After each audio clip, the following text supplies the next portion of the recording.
The views and opinions expressed on this program are those of the guests appearing on the program and do not necessarily reflect the views and opinions of 8 News Now or Nexstar Media Group. Tonight on Politics Now, no deal. Next steps as the nation enters another partial government shutdown. U.S. attorney fight, the court case involving Nevada's current acting U.S. attorney and the Trump administration's new nominee. Also, rideshare oversight. Which rules autonomous vehicles have to follow in Nevada and how lawmakers could change them.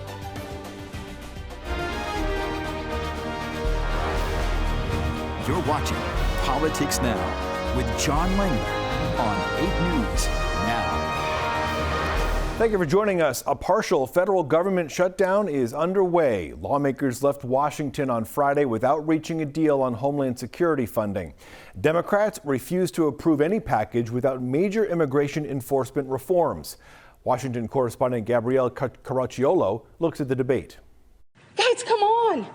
We're asking to continue a conversation. A heated debate on the Senate floor Thursday as the federal government inches closer to another partial shutdown. We have an obligation as members of Congress to fund a government that obeys the law. This Department of Homeland Security is not obeying the law. Democrats blocked the White House's counteroffer on immigration and customs enforcement reforms after they put out a list of 10 demands. Their proposal is not serious. Democrats are never going to get their full wish list. Senator Lindsey Graham, one of the president's closest allies, argued the elimination of sanctuary city policies needed to be part of the conversation. We're trying to fix it, and we're not going to give up. And until you change the policies, you never stop illegal immigration. Democrats also blocked another 2-week extension Republicans proposed as a way to avoid the shutdown. When funding runs out at the end of the day Friday, ICE will have funds to keep operating, but other agencies like TSA and FEMA will feel the impacts. A TSA agent is going to go without a paycheck. Why? So that you can posture politically.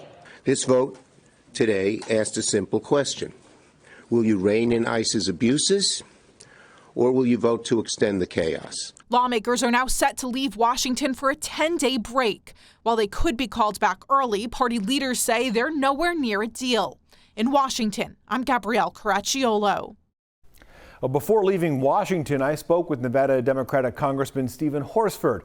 He's one of the Democrats that's opposing any additional funding for immigration enforcement activities. We discussed his view of ICE activity and his recent visit to Pahrum's detention center. Border Czar Tom Homan, when he announced he was pulling the sort of ICE agents in that rush out of Minneapolis, called the enforcement efforts there a success. What would you call it?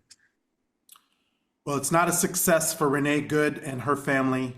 It's not a success for Alex Preddy and his family. And it's not a success for the 39 individuals that ICE has killed since these surges began. And the only reason that the surges started to begin with is that Republicans passed $75 billion of a slush fund in that one big ugly bill. The same bill that they cut health care and gave tax breaks to billionaires, they gave a slush fund to ICE of $75 billion. Do you know what you can fund, John, with $75 billion? We could build 500,000 affordable homes with $75 billion. We could fund childcare for 9 years with $75 billion. We could extend the Affordable Care Act and these premium tax credits for healthcare for 2 years with $75 billion.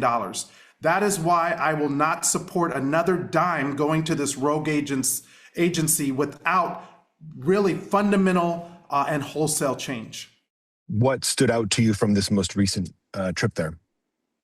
So a couple of things. While there are improvements because they know when I'm coming, that is not the same as ensuring that detainees that do have fundamental rights under detention and federal law, that they have access to health care, for example, that if there are medicines that they're required to receive, the release process, whether they're being released and deported as part of the removal process, or what I heard is that a number of them are being released back into the community in Las Vegas and Southern Nevada, and I wanted to understand better how that works. Still hearing concerns from detainees about their inability to get a hold of immigration counsel and attorneys, as well as the lack of access to worship services, which is a part of their constitutional right. So we're following up on a number of issues from my most recent visit. But my biggest concern, because that facility already has a capacity of 520 detainees, that's all they can hold there. They're already over 502 the day I visited, is whether or not there are plans to expand that for-profit prison in Pahrump. I'm not going to allow that to happen on my watch without transparency and accountability every step of the way. What is your opinion of what is actually taking place on the ground in Las Vegas? How much of a focus do you believe that Southern Nevada is for immigration enforcement right now?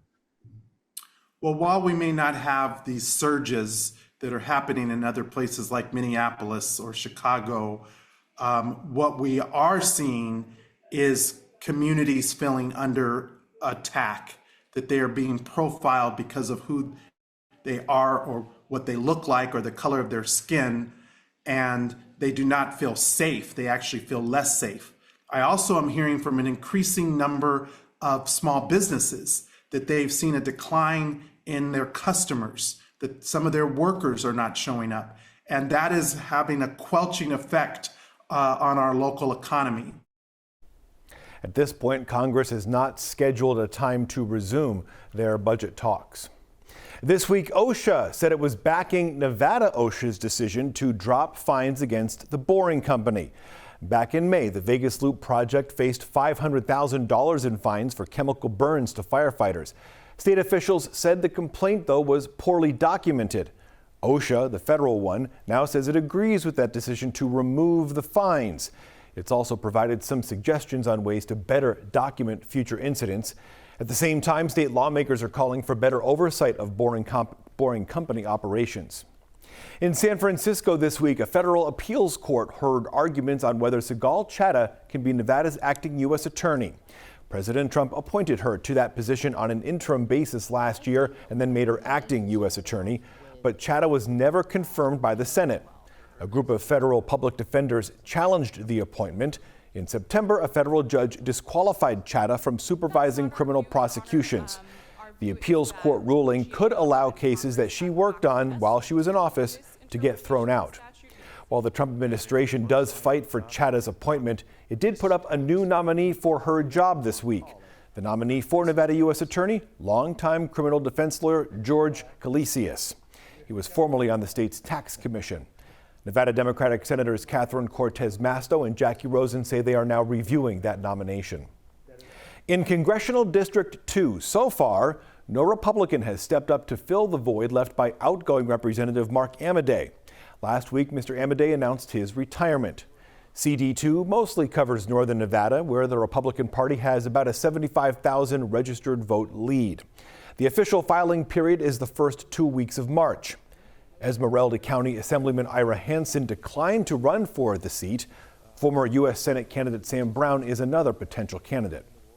Former Democratic Assemblyman Cameron Miller wants his old job back. Miller stepped down from the Assembly and ran unsuccessfully for a seat on the Las Vegas City Council, but now he's running for his old Assembly District 7 seat again.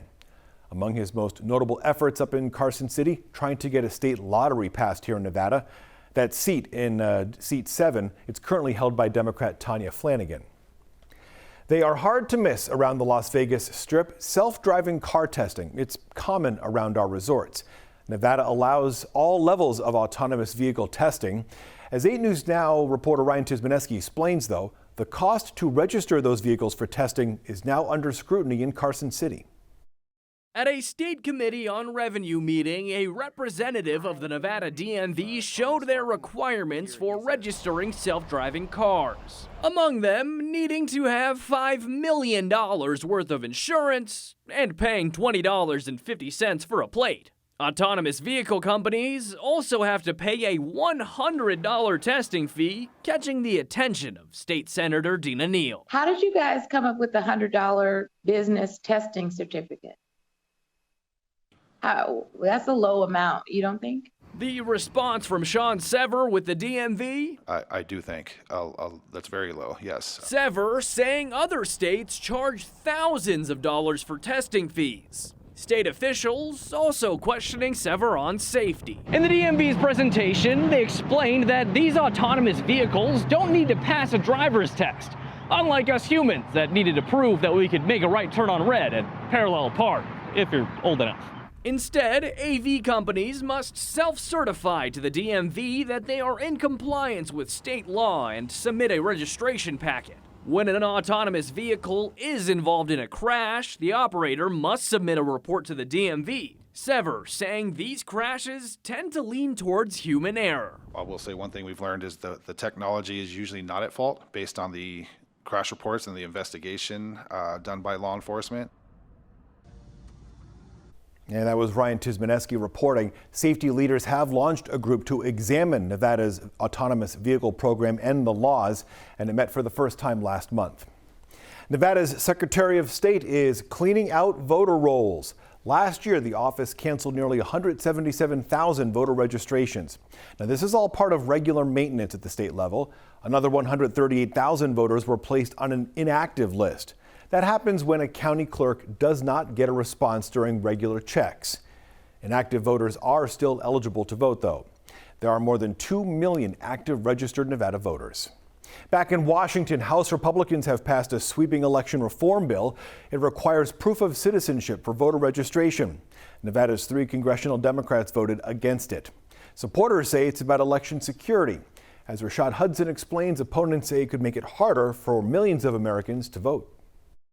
House Republicans, with the support from one Democrat, passed a major election bill ahead of the midterms, approving strict new proof of citizenship requirements. And the only people that oppose it are people who want to cheat our system. The bill is called the Safeguard America Voter Eligibility, or Save America Act. Ensuring the integrity of elections is an essential issue. It would require proof of U.S. citizenship to register to vote and an ID before casting a ballot. Buying a 6-pack of beer or cold medicine requires more security than choosing the leader of the free world? Republicans say the changes are necessary to prevent voter fraud.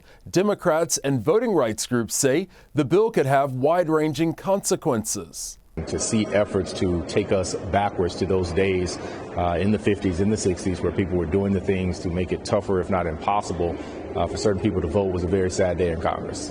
Alabama Democratic Congressman Shamari Figures represents the birthplace of the Voting Rights Act. The bill now heads to the Senate, where Maryland Democratic Senator Chris Van Hollen is ready to vote no. By requiring the specific kinds of documents that they're asking for, you are going to prevent lots of citizens from being able to vote. Despite passing the House, the bill faces an uphill battle in the Senate, where one Republican is already against it. Reporting in Washington, Rashad Hudson. Nevada Republicans, meanwhile, are pushing a voter ID ballot initiative here, and it's expected to be on the ballot this year, but it would have to pass twice to become law. Democratic Secretary of State Cisco Aguilar says Nevada's elections are already safe and secure. Next on Politics Now, staying in school. We'll look at what's behind the drop in suspensions and expulsions at CCSD. Plus, the governor's race heats up, the first 7-figure ad buy in this contest.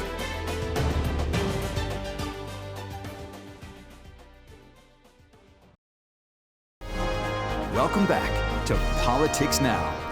The race for Nevada governor is fully underway. This week, a PAC supporting incumbent Republican Joe Lombardo released a new ad attacking his main opposition, Democrat Aaron Ford. The ad focuses on Ford's travel outside of Nevada as Attorney General. This is the ad right here you're seeing. Much of the travel was paid for by the Attorney General Alliance. Ford is a member of that.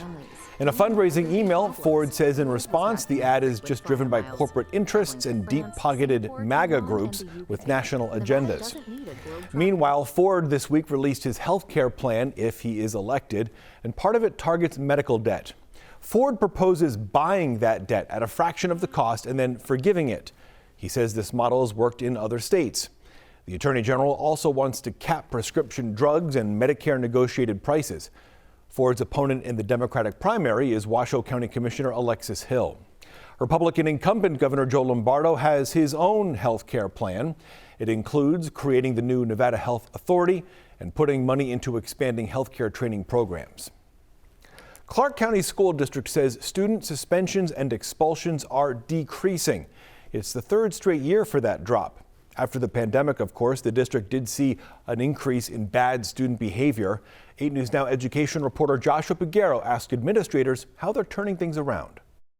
CCSD experienced behavior issues when students returned to the classroom from remote learning. According to the district's data, 15,000 were suspended and another 745 expelled in the first semester of the 2022-2023 academic year. It set off alarm bells for Associate Superintendent Kevin McPartland. We need to make sure our students are there for education and there for instruction and are able to receive it. McPartland is one of the administrators developing ways to keep students in class and at the same time bring down suspensions and expulsions. Data shows they're having success this school year. Overall, all student groups, decreased. Our African American, our students with special education services, all reduced at high levels. At previous CCSD Board of Trustee meetings, the district said middle schools were becoming a hotbed for bad behavior. CCSD data shows middle school expulsions increased from the first semester of the last school year to this school year.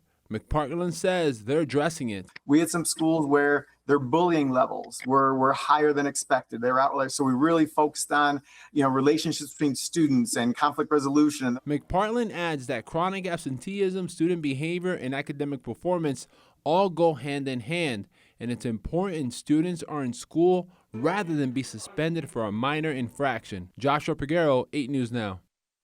CCSD also says the chronic absenteeism rate has dropped by 4%. 27% of students now are missing more than 10% of their school days. Next on Politics Now, when marijuana highs go low. What's behind a drop in Nevada's legal pot sales? Plus, heading east, new proof more wealthier Californians are choosing Las Vegas for their new home.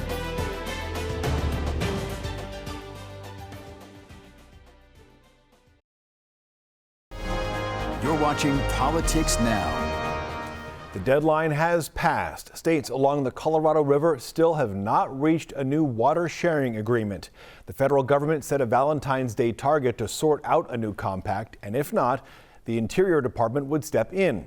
A nearly 100-year-old agreement on water rights expires at the end of September. Upper basin states still refuse to take mandatory cuts if Lake Mead and Lake Powell water levels drop to a certain point. Lower basin states like Nevada and Arizona are already taking cuts.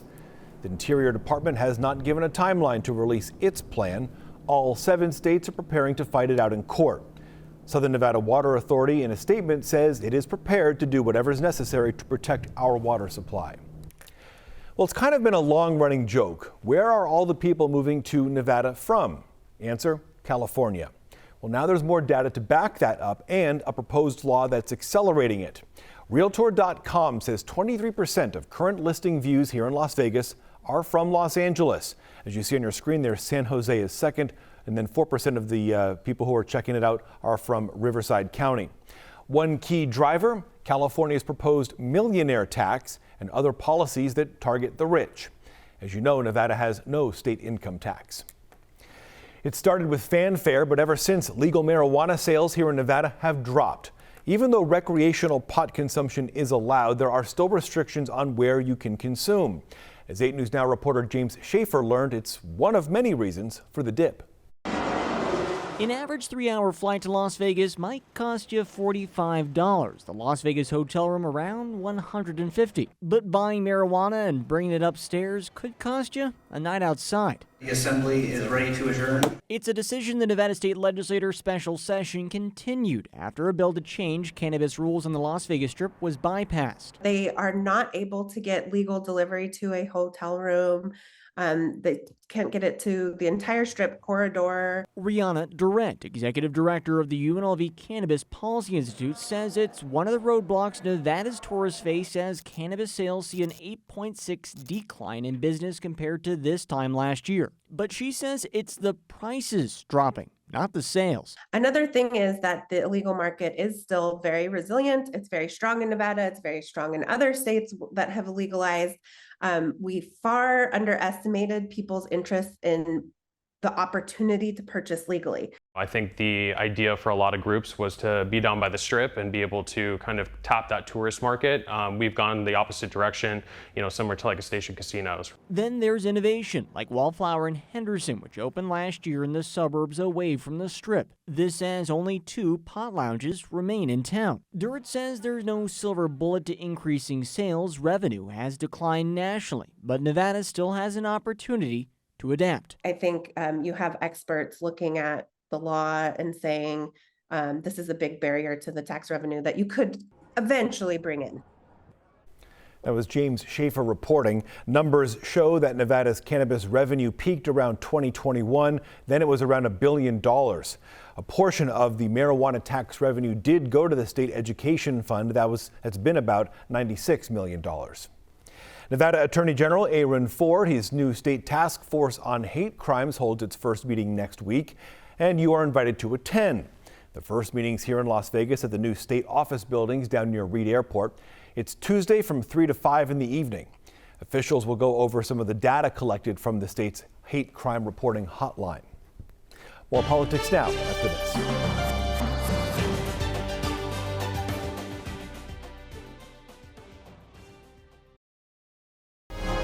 Welcome back to Politics Now. That'll do it for us this week here on Politics Now. Stay up to date on the partial federal government shutdown and the rest of the political news at 8newsnow.com. We're back with you right here next week. Take care.